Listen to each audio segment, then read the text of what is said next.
G'day viewers, Retro Man here, and welcome to episode 8 of Lost Songs from the 1980s. Today I'll be taking a look at a sexually charged rock song featuring a female vocalist that really left hearts fluttering. I'll also be taking a look at a song from a son of one of the most famous singers of all time. And for a short time there in the 80s, this particular song took the world by storm.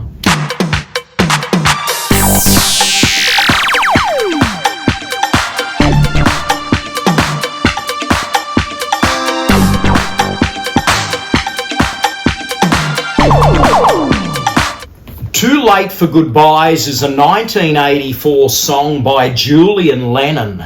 Now, Julian, of course, is the son of John Lennon, and by 84, this was when he exploded on the scene.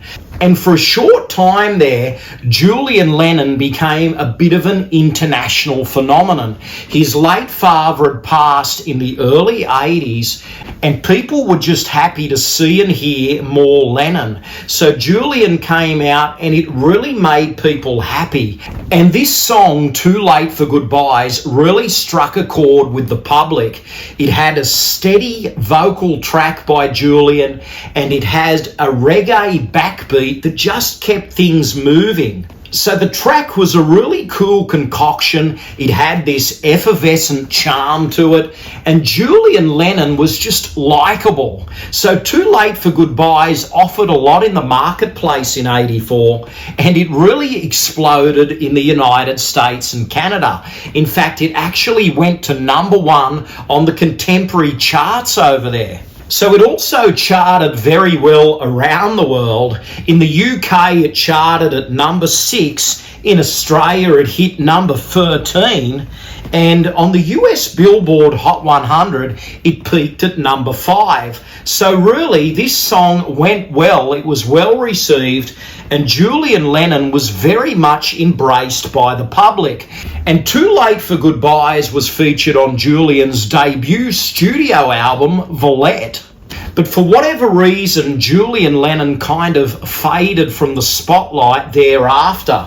So this was the peak, and then there was the drop, but he's still been working behind the scenes. So if you're looking for deeper cuts by Julian, you will find them. He's still producing albums, but this was the peak. This is when he exploded. And for most people, Too Late for Goodbyes is considered a bit of a one-hit wonder by the son of a very famous singer. But I think it's worth a lot more than that.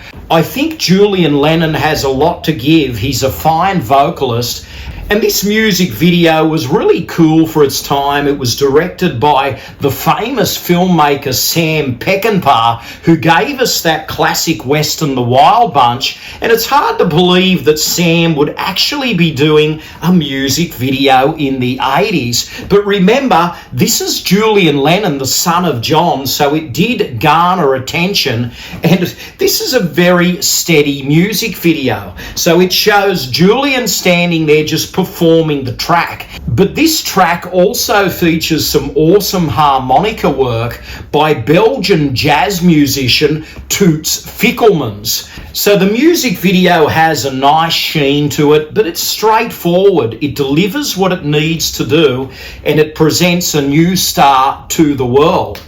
But Julian here is such a delight, both visually and vocally, and I think Too Late for Goodbyes is one of those songs that is sadly overlooked. So man, this Lennon could really sing, and this song is just infectious. So it'll get you singing along, it'll get you humming, and it'll leave you wanting more.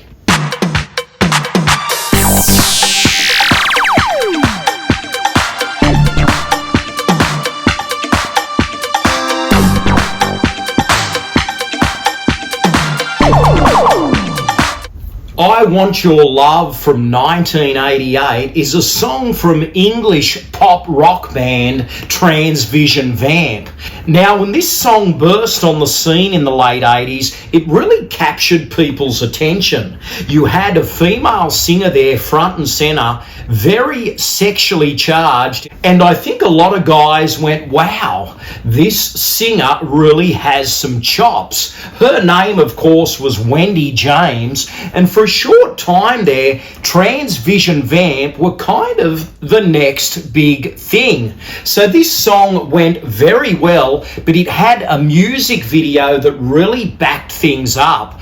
So the music video really has Wendy soaking up the screen, and it's one of those videos that has the band in full bloom. It really is a band video. There is no gimmicks here. They are just performing to the hilt, and Wendy is really owning the stage. So Wendy had a look that set pulses racing, and she also had a voice that appealed to both men and women.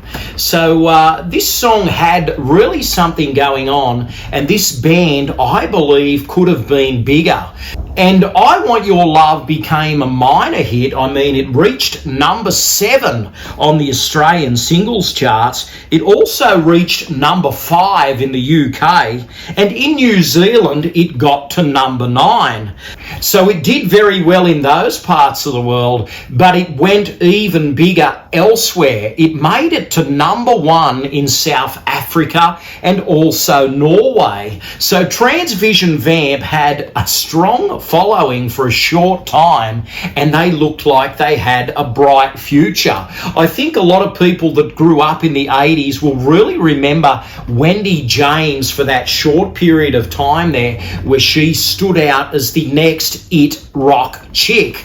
But whatever the case, Transvision Vamp's I Want Your Love for some people was deemed a little bit of a one-hit wonder, and for others they just wanted more. And some people may refer to this as a rock track, but it's also very poppy, so pop rock is kind of where it sits. And I think if you like softer rock music, this will really hit the sweet spot for you. So I Want Your Love was from the band's first studio album, Pop Art, and there's some other tracks on there that are really interesting as well. So Transvision Vamp, a largely forgotten band, and I Want Your Love is what you would call a lost song.